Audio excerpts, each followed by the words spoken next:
Lights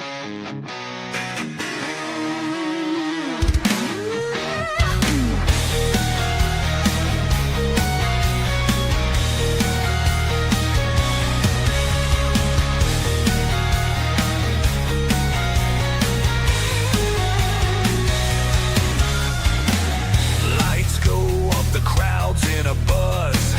Hawk talk, stop from mighty thud. Voices sharp like a razor blade. Breaking news like a wild cascade. Tune in now, it's time to soar. Hawk talk brings just what you're here for. Bold predictions, call it how we see. We're the voice that sets you free.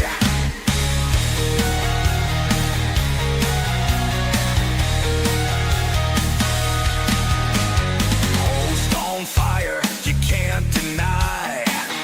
Hot take sharp with no alibi. Game analysis deep as night. Get ready for an epic ride. Tune in now, it's time to soar. Hawk talk brings us what you're here for. Bold predictions, call it how we see. We're the voice that sets you free. We call the plays before they happen. Feel the rush as the crowd is clapping. Stand tall with your team above. Hawk talk anthem, feel the love.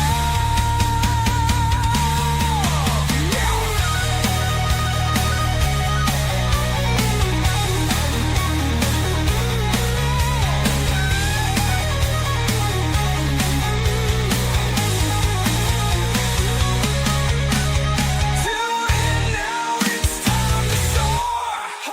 Hawk talk brings us what you're here for.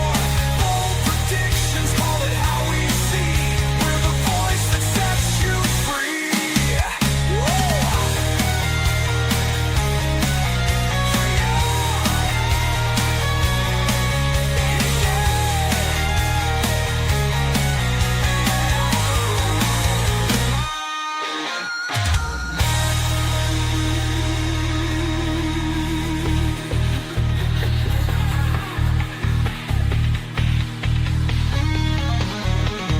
Tune in now, it's time to soar. Hawk talk brings us what you're here for. Bold predictions, call it how we see. We're the voice that sets you free. We're the free. Set you free. We're the voice that sets you free.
All right, how about now? There we go. All right. Oh boy. Got a little chilly in the office last night. Ran to get my jacket and ran out of time. Oh, jeez. All right, here we go. Thursday morning. We got some news for this weekend. We have got some news for this weekend. I was looking at the games. Obviously a normal Thursday. Hawks Locks a little bit later here. But tell you what, it's going to be a wild close of the season, and something that's going on right now. So I was looking at some of the baseball, some of the basketball stuff last night, trying to figure out how I wanted the podcast to go this morning, and working on stuff like I normally do. And I started thinking about the past seasons in the NFL. And I'm struggling with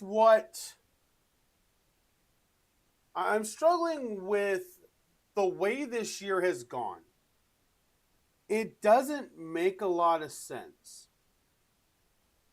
The Kansas City Chiefs are 5-4. They've played a decently hard schedule. They didn't have any receivers for the early part of the season. Can't really blame them for that. Once they got everybody back, they've looked much, much better. The Baltimore Ravens came out flatter than a pancake and are now starting to work themselves back into playoff form and are only one game behind first place in the AFC North. The Indianapolis Colts, every time they play a good team, look average. They've squeaked out 2 wins against good teams. Both of them, well, one of them last second field goal, the other one in overtime. And then we've lost to the 2 other good teams. The Denver Broncos are 8-2.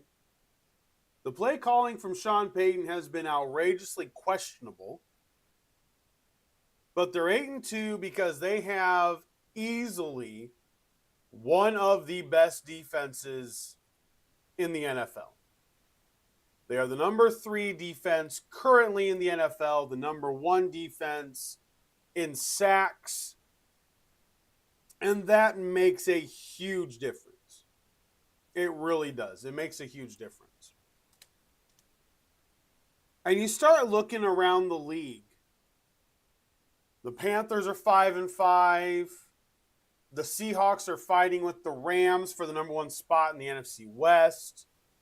The Chicago Bears in the standings right now are 2nd in the NFC North. The Commanders, with Jayden Daniels getting injured, are sitting 3-7 right now. And you've had 2 coaches fired, Brian Callahan and Brian Daboll. Bad year to be a Brian, evidently. But I was trying to, some seasons, they look like another season. We've seen this before. And I don't know. I don't think we've ever had a year like this. At least for a very, very long time. Where there is no team that every given week you're saying they will win. There's no team that's like that. None. The Rams and Seahawks are close. They play each other this week. Vegas is torn. The Eagles play the Lions. 2 first-place teams matching up. Vegas went with the home team. The Broncos and Chiefs are matched up. Expectedly, Vegas is going Kansas City because the Denver offense has looked so bad. And it definitely has. There's no doubt about that. But can you remember a season where nobody was good? Where you were wondering halfway through the year, heading into Thanksgiving, will somebody please stand up and say, they are the team to beat.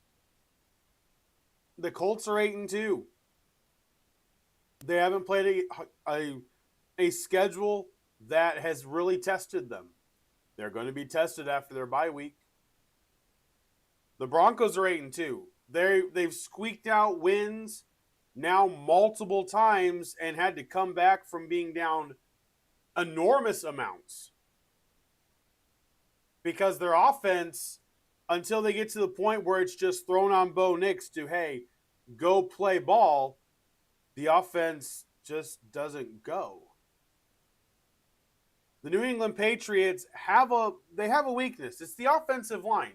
Myles Garrett took Will Campbell to school. And he had 5 sacks. The offensive line is getting better, I'll give you that. But the receiving core still isn't great. But they're playing with confidence.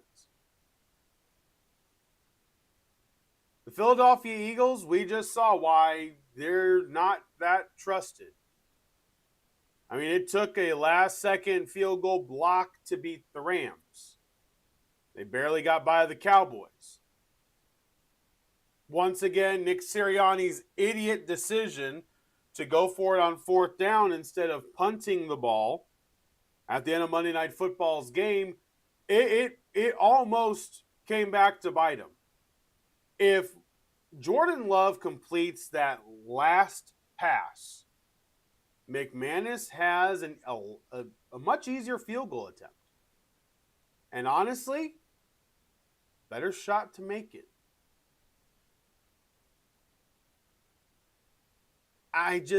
This year has confused everything. The good teams have lost. The bad teams have won. I know everybody's like, well, yeah, but we know about the Saints and the Jets and the Titans. Okay, I'll give you that. But the Saints just beat the Panthers, who were 5-4 heading into that week, coming off of a week where they just beat Green Bay in Green Bay, which is what Philadelphia just did. It's really odd. I can't complain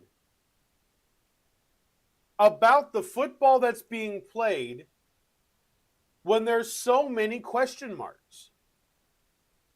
That is what makes a great football season, is when nobody knows. I have seriously thought about making wild bets this year because I don't believe anybody is just going to naturally be the top dog right now. And I have really thought about making a wild prediction of New England wins the Super Bowl. Boy, wouldn't that be hilarious? That would be something. Detroit hasn't looked great. Dan Campbell takes over play calling. They storm the rest of the year and win the Super Bowl, finally. The Seattle Seahawks make it through the NFC West, knock off the Rams, make it through the gauntlet of the NFC playoff picture. Sam Darnold wins a Super Bowl. Yes, the Indianapolis Colts, their owner, Jim Irsay, passes away. His daughter takes over the business, and they go out and they play for Jim, and they win another Super Bowl for the Indianapolis Colts. The storylines are endless this year. The storylines will not have to be written. They will already be there. They're writing themselves. Buffalo, can they get by Kansas City? Right now, can they get by New England? They're down. They're out. Can they climb back? They don't look like the Buffalo we've seen.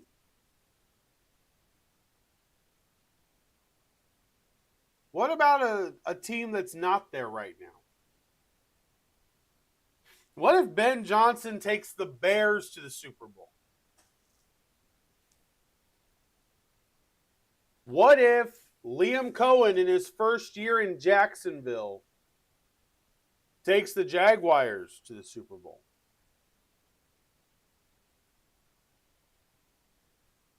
Listen, this is why we love football. Because the storylines play themselves out all on their own. And this is what we love. We've talked the last couple of weeks about which teams made the right moves at the deadline and why, asking the question of why did certain teams not make a move? What was it? But when it comes down to it, we're sitting November 13th. 2 weeks from today is Thanksgiving. 2 weeks from today.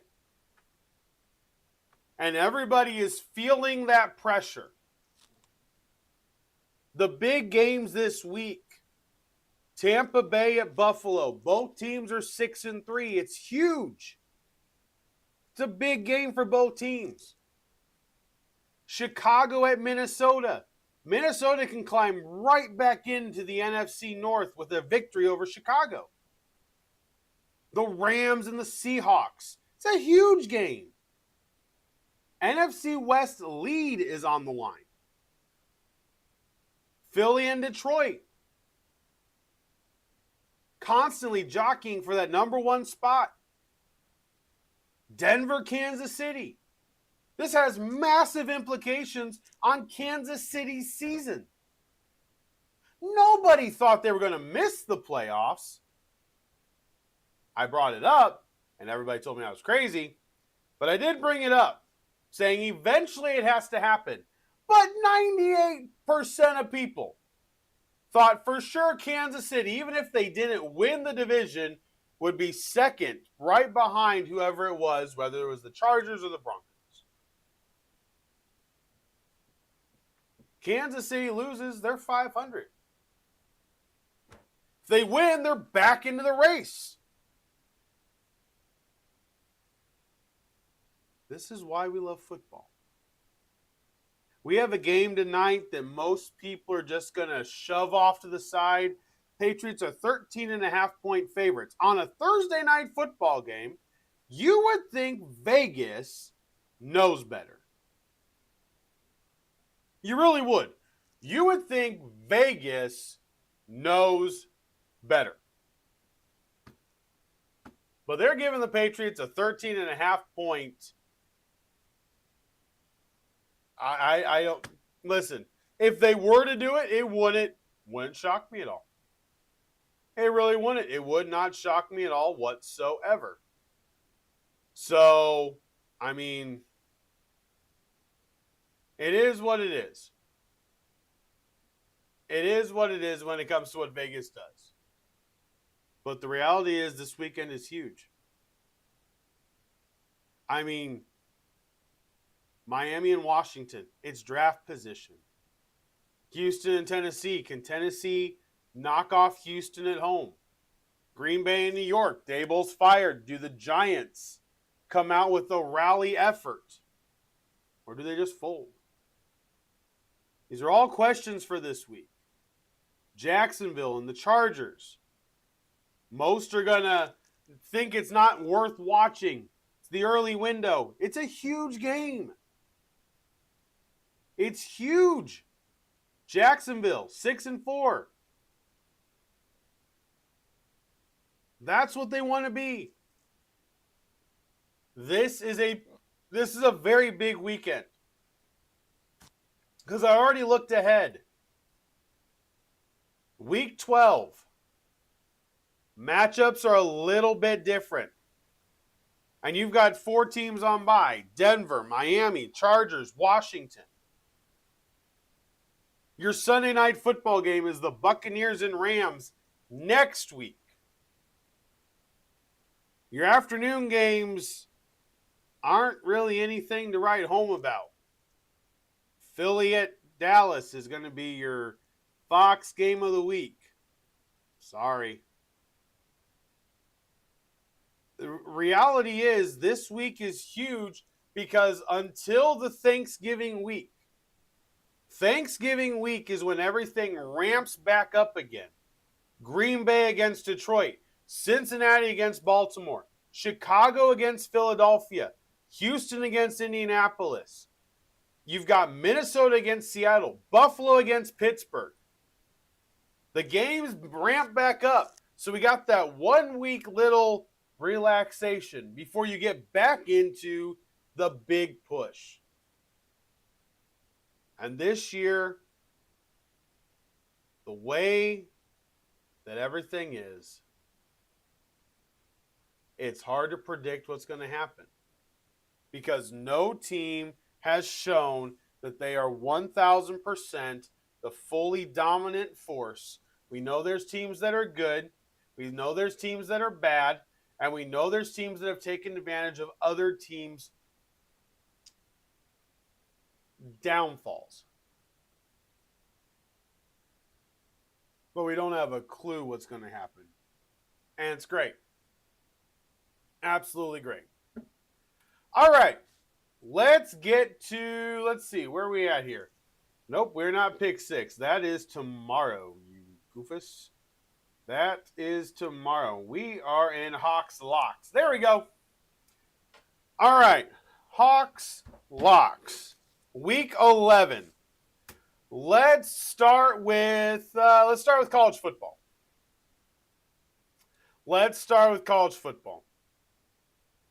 So this week,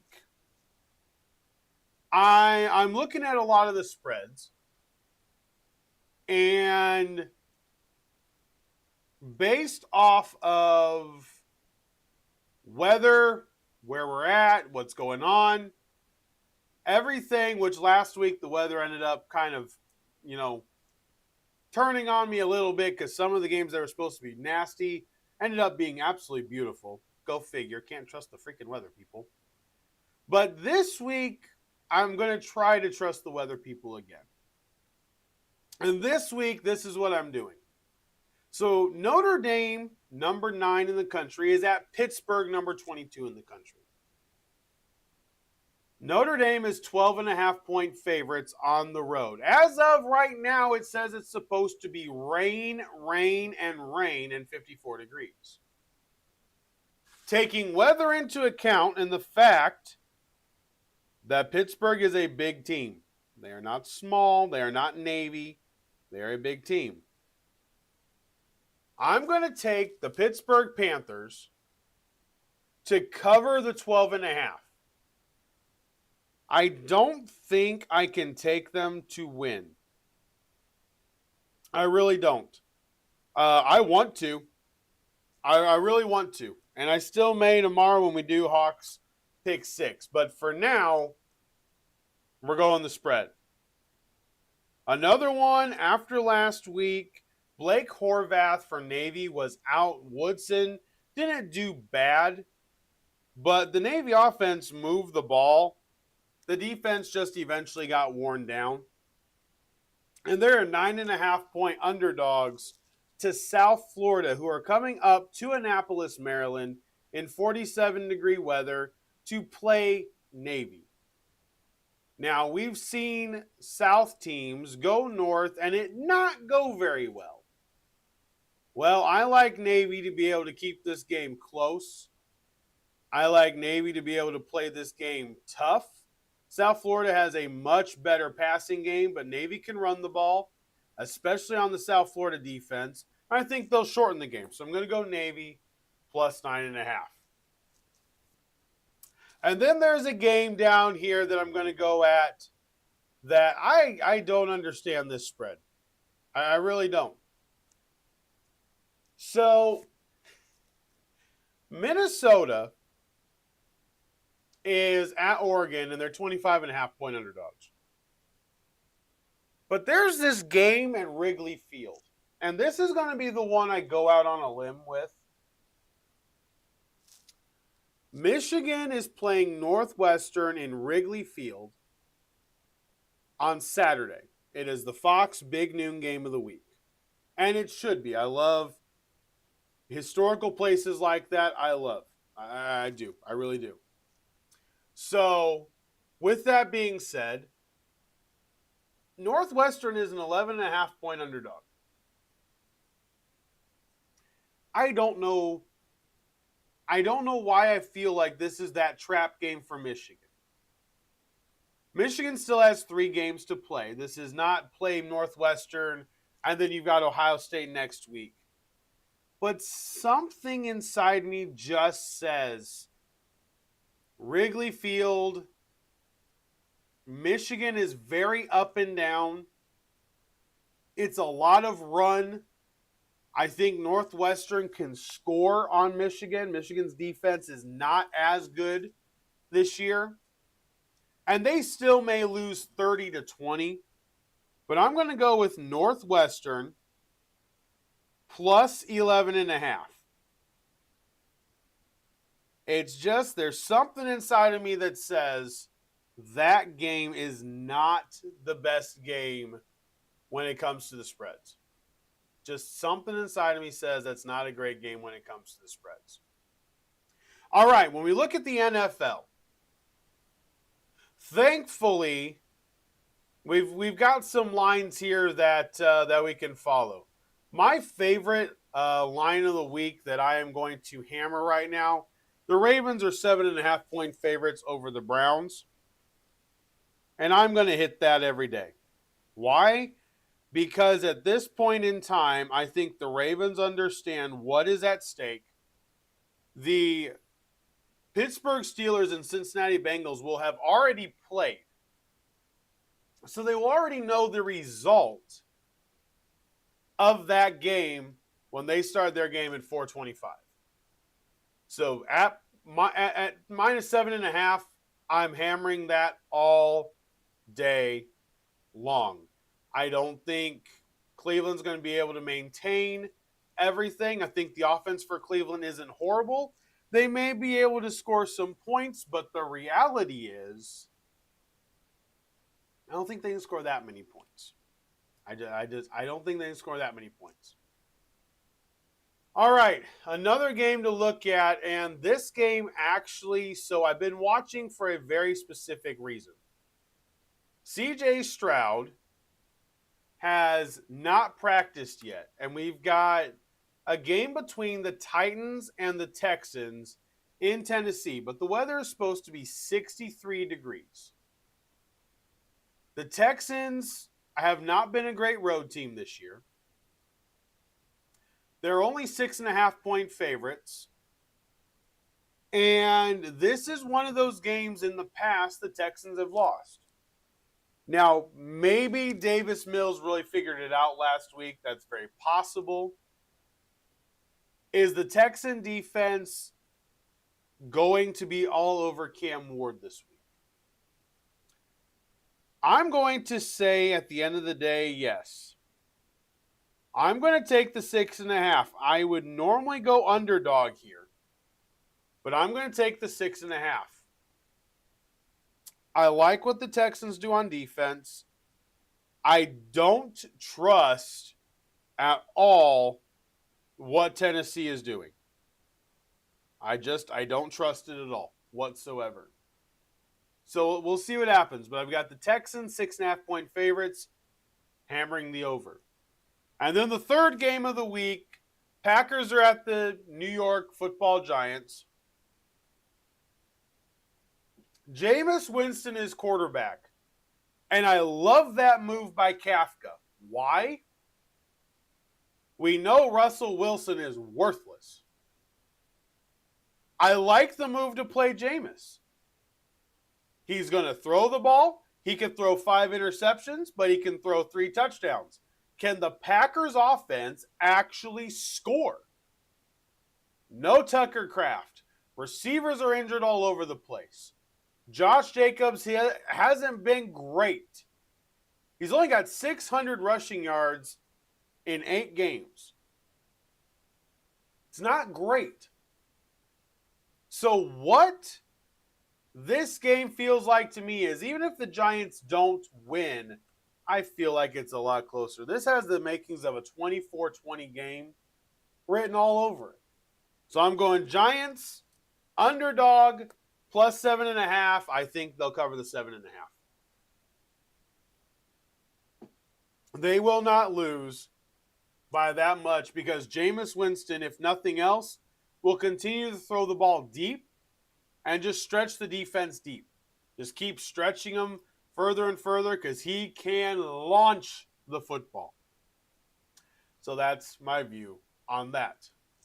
All right, let's go to elsewhere. In the National Hockey League last night, the New York Rangers beat the Tampa Bay Lightning 7-3. Absolutely huge goal output by the Rangers last night. The Edmonton Oilers beat the Philadelphia Flyers 2-1 in overtime. The Utah Mammoth beat the Buffalo Sabres 5-2. And then the New Jersey Devils beat the Chicago Blackhawks in overtime again 4-3. In the NBA, the Charlotte Hornets knocked off the Giannis LS Milwaukee Bucks 111-100. Detroit Pistons put up 124 points against the Bulls, who scored 113, getting a W. The Magic got a huge win last night. 124-107 over the Knickerbockers. The Boston Celtics blew out the Memphis Grizzlies 131-95. Cavaliers beat the Heat 130-116. Houston Rockets beat the Washington Wizards 135-112. The Trailblazers knocked off the Pelicans 125-117. Golden State played San Antonio. Steph Curry puts up 46. But Wembanyama and Castle both had 20-point triple-doubles. That Spurs team is no joke. I love them. They're young, and they're relentless. They are relentless. But Golden State got the victory, 125-120. The Phoenix Suns kept the Dallas Mavericks reeling, 123-114. The Thunder blew out the Lakers by 29 points, 121-92. The Atlanta Hawks blew out the Kings, 133-100. Doug Christie is beside himself. Really wants to know where the effort from his Kings all of a sudden went because they were fighting really hard early on in the season. And then the Denver Nuggets, the Los Angeles Clippers look like the Clippers of my childhood. They beat them 130-116. Now, this is way too early. Way too early. However, if the playoffs ended today, just for kicks and giggles, the Detroit Pistons would be the number 1 seed in the Eastern Conference. Cavs would be second. Knicks would be third. The 76ers would be fourth. Fifth is the Hawks, followed by the Miami Heat at sixth.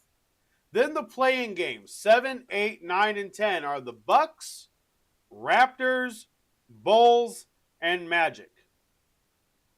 The Boston Celtics currently would be on the outside of the playoffs. So are the Charlotte Hornets, Brooklyn Nets, Indiana Pacers, and the Wizards. In the Western Conference, the Oklahoma City Thunder are again currently number 1.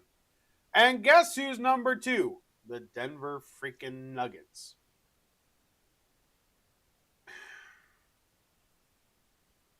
Just copy success. Gosh darn, it's not that hard. All right, Nuggets are 2. The Spurs are 3. The Rockets are 4. The Lakers are 5, followed by the Timberwolves at 6. Then 7, 8, 9, 10. The Suns are 7th. Blazers are 6th. Warriors are 9th. And the Jazz, currently under 500. I must iterate this. The 10th place team in the Western Conference is under 500. Now, do I think that's going to stay? I really don't. I don't. I don't think these other teams can be that bad for that long. I highly doubt it. But it's funny because the Jazz are 4-7 and currently sitting in 10th place. The teams that would miss the playoffs in the Western Conference, the Grizzlies, the Clippers, the Kings, the Mavericks, and the Pelicans. I'm sorry, but that would be funny. I am sorry, but that would be hilarious. Clippers look awful. Pacers look awful. Mavericks look lost, as if they thought, hey, we can just play a forward at point guard. So dumb. So dumb. And the reality is, you can't. It's the reality. You really can't. And, oh, jeez. If the playoffs were to start today, it's a wild thing to think about. It's a wild thing to think about. The season has started really interestingly. We've got 70 games left. 12 games are down for most teams, and they have 70 games left. We're already 1/8 of the way through the season. Go figure. All right, some injury news in the NFL. The Patriots running back, Ramondre Stevenson, will be out tonight, so TreVeyon Henderson gets the start.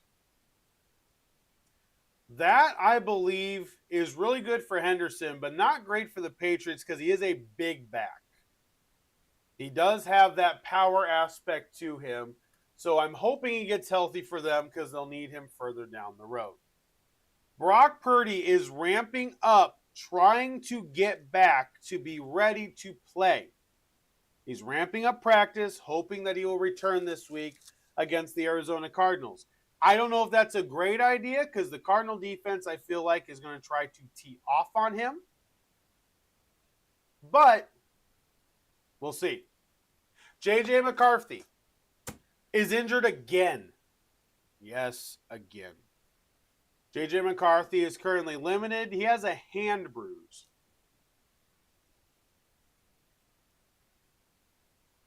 I don't know. Knocked it on a helmet. Ran into a goalpost.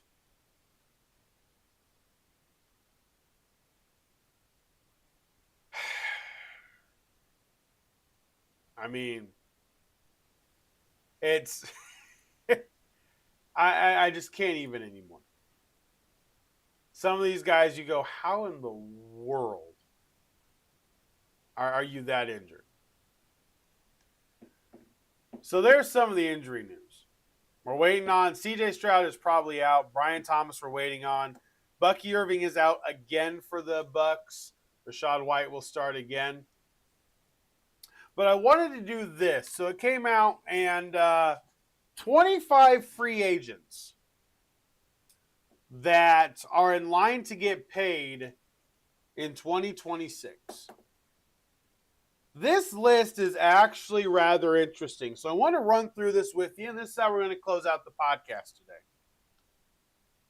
So most think that Trey Hendrickson is probably going to be one of the most coveted free agents. I tend to disagree. And why? Because I believe the injuries are going to take down his value. I believe the top teams are not going to even be in. They're not even going to be in play. The Bengals could actually franchise tag him for $36 million a year. He's making $29 right now. And they've done the franchise tag stuff multiple times. Now, I mean, I'm not sure how that would work out. But I do believe offensive line is going to be a lot bigger. Why? Because the Baltimore Ravens have their center, Tyler Lindenbaum, who I called coming out of college, said he was going to be good. He is outstanding. And I think if he were to become a free agent, he would become the highest paid center in the league. The Ravens have tried to get a deal done. And the Ravens declined his fifth-year option. I would have accepted it. This was one of the dumbest moves this past offseason. The Ravens declined Tyler Lindenbaum's Tyler Lindenbaum's fifth-year option in the spring. Why? You gave away control for a year. You can still sign him to a long-term contract, but you gave up the control. One of the very few puzzling moves the Baltimore Ravens have ever made. So I actually believe he is the number one, if he makes it, will be the number one free agent in this free agent class. An interior lineman of his skill set, stature, ability. That will be, he will have everybody. Everybody will want to figure out how to sign an all pro Bowl center. Period. Now, the next guy, Daniel Jones. And this one terrifies me because I've said it already on here.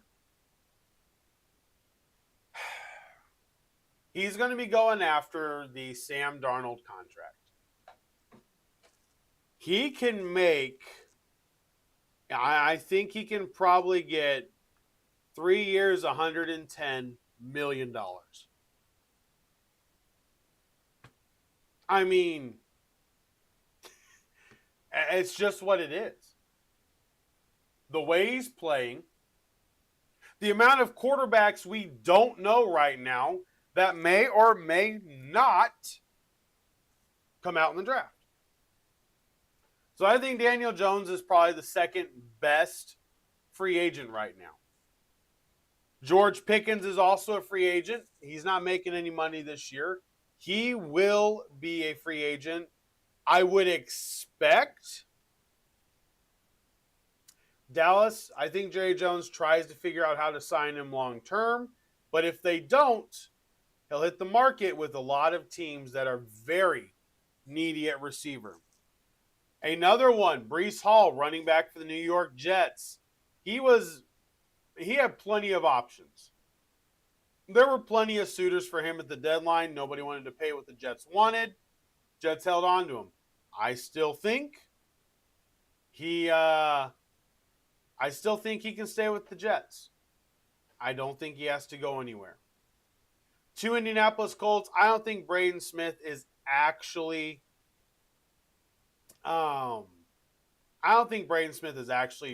desired that much. He could get a bigger contract from a bad team. He's been beat this year a lot. It hasn't looked good. He's trying to get the contract year to get his performance back up so he can get paid. And then you've got the receiver from the Colts, Alec Pierce, which to me, this is going to be a good question for the Colts. Do they sign Pierce or do they move on? You already traded Adonai Mitchell, but you're going to try to sign Daniel Jones. So there are a lot of questions, like I've said, in Indianapolis. Travis Jones, the defensive tackle for the Baltimore Ravens, is also a free agent. He is only 26 years old. Strong defensive tackle, nose tackle, plenty of options. Isaiah Likely, tight end, he is injured. The injury bug has hit him, and that is truly the issue. And that is really all the issue is. He's only 26 years old, really solid tight end, has made some amazing catches, but we'll see what his value ends up being. Jalen Phillips, the edge rusher now for the Philadelphia Eagles, is a free agent after the season is over. He's making $13 million now. He's probably going to be going after $16 million, somewhere around there in the offseason. Cornerback Alontae Taylor of the New Orleans Saints. the reality is he's 6 foot, 200 pounds. He's decent, and he's going to get a lot of suitors if he decides he doesn't want to stay with the Saints. He's only 27 years old. He can still sign a 3 or 4 year contract and be pretty happy. Mike Evans. This is a weird one. Mike Evans is actually a free agent depending on what the Bucs do. Depending on what the Bucs do. He has a salary of $21 million this year. He's 33 heading into next season. I don't know what he's going to do. If I were him, I would retire. I really would. If I were him, I would retire. And I think he may choose that due to all the injuries. How much more can you put your body through? Emeka Egbuka has clearly come in, clearly supplanted you as the number one. Why not just go out graciously and let the Bucs move on and spend your $21 million on your contract in other needs on the team? Defensive lineman John Franklin Myers of the Broncos is set to be a free agent. He is 29 years old. He'll be coveted. Quay Walker, the underperforming linebacker that the Packers drafted, he is 26 years old. He's decent. There's no doubt he's decent. But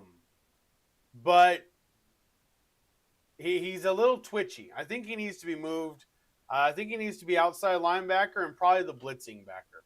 Jalen Watson, the corner for the Kansas City Chiefs, is a free agent at the end of this year. They're probably going to lose him because they don't have a bunch of cap room, and I think that's going to be what ends up taking it out. Rasheed Walker, the offensive tackle for the Green Bay Packers, is a free agent. He's 26 years old. Khalil Mack continues to sign only one-year deals. We'll see if he retires or if he keeps playing. Reek Woolen, the corner from the Seattle Seahawks, his stock is slowly moving up based off of how he has played this year, and he's played rather well. Travis Etienne, the running back for the Jacksonville Jaguars, I don't know what's going to happen. He's had injuries. You can see he's got pop as a pass-catching back. I don't know. He's definitely lost a step because of the knee injury, because of the ankle injury. He's not as fast as he was in college, and I think that's really hurting him. I really do. Same thing with Romeo Doubs. I think his injuries are hurting him. He's going to be a free agent. He keeps, at this point in time, Romeo Doubs is the number one right now, but injuries are sitting there. And injuries can change a lot of things in negotiations. Kyle Pitts, I'm sure the amount of drops are going to be one of the biggest things.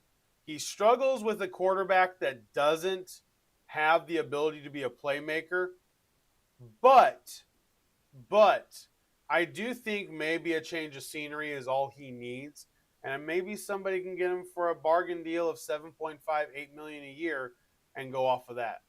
Boy Mafa, the edge rusher for the Seattle Seahawks, he is in a contract year, but his numbers have been down this season. We'll see what happens as we close out the year. If he can catch fire, he'll have a market. Devin Lloyd, the veteran linebacker for the Jacksonville Jaguars, is a free agent. Quentin Lake, veteran safety for the Rams, also a free agent. And then Greg Newsome, who the Jaguars just traded for with the Browns, is also a free agent. So we'll see what happens as we get to the end of this year. We got to get through the head coaches. Then we got to get through the free agents. And then we get going into the draft. All right. Tomorrow, Hawks pick 6. I got something I'm going to do here, something special I'm actually working on for my wife. So I'm going to go ahead and do that. Then I'm going to go to bed. Tomorrow is Friday. Today is Thursday. Make it the best day that you can. The weather is warming up here. And it's going to be absolutely beautiful this weekend. So Have a fantastic rest of your Thursday. Make it the best Thursday you can. And watch some football tonight. College isn't bad. Let's see, who's on in college tonight? I looked earlier. There were some great MAC games last night. Not going to lie, some great MAC games last night. And there's only one. It's Troy and Old Dominion. Tomorrow has Clemson, Louisville, and then Minnesota, Oregon is actually tomorrow night. So we got Friday night football to be able to watch on Fox, and for those of you who still have it, ESPN. All right, guys, that's it for me. Thank you so much for hanging out. Make sure to like, subscribe, share the podcast with a friend. As always, I deeply appreciate it. I will see you guys tomorrow to get into another week of football. Final previews, final updates, and the picks and predictions. There we go. Have a great rest of your day. For Sports Talk with Hawk, I'm Hawk. I'm out. See you tomorrow.